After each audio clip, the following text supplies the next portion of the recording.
শুক্রবার রাজধানীর মোহাম্মদপুরের কাটাসুর এলাকায় 2024-এর ছাত্র জনতার অভ্যুত্থানে নিহতদের স্বজন ও আহতদের সাথে সাক্ষাৎ করে আমরা বিএনপি পরিবার। এ সময় ক্ষতিগ্রস্তদের হাতে আর্থিক সহায়তা তুলে দেয় সংগঠনটি। প্রধান অতিথির বক্তব্যে বিএনপির সিনিয়র যুগ্ম মহাসচিব রুহুল কবির রিজভী বলেন, ৭১, ৭৫-এর ৭ নভেম্বর, ৯০-এর গণ অভ্যুত্থান, ২৪-এর ছাত্র জনতার অভ্যুত্থান সহ দেশের সব অর্জনের গর্বের দাবিদার বিএনপি।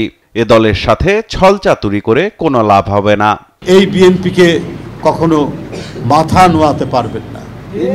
বিএনপির সাথে ছলচাতুরি করে কোনো লাভ হবে না। অন্তর্বর্তীকালীন সরকারকেও অত্যন্ত মেপে মেপে পা ফেলতে হবে।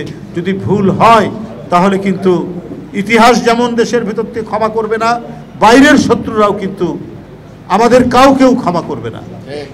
এবং এই ক্ষমা না করতে গিয়ে আমাদের স্বাধীনতা বিপন্ন হবে, আমাদের সার্বভৌমত্ব বিপন্ন হবে, আমাদের দেশ হিসেবে টিকে থাকা বিপন্ন হবে। রিজভী বলেন, রাজনৈতিক দল গঠনের অধিকার সবার আছে, তবে রাষ্ট্রীয় পৃষ্ঠপোষকতায় কোনো রাজনৈতিক দল হলে গ্রহণযোগ্যতা হারাবে অন্তর্বর্তী সরকার। জাতীয় নাগরিক কমিটির এই নামে একটি রাজনৈতিক দল করা হচ্ছে, ঠিক ভালো কথা। রাজনৈতিক দল করার অধিকার সবার আছে, কিন্তু কেউ যদি গণতান্ত্রিক আন্দোলনের শেয়ার হোল্ডার হন, গণতন্ত্র যে একটি সমাজকে এগিয়ে নিয়ে যাওয়ার জন্য কিছু প্রত্যয় তৈরি করে, সেইটাকে শ্রদ্ধা করতে হবে। রাষ্ট্রের পৃষ্ঠপোষকতায় কোনো দলকে গঠন করার প্রক্রিয়া যদি হয়, তাহলে যে ক্রেডিবিলিটি এই সরকারের, সেই ক্রেডিবিলিটি কিন্তু নষ্ট হবে।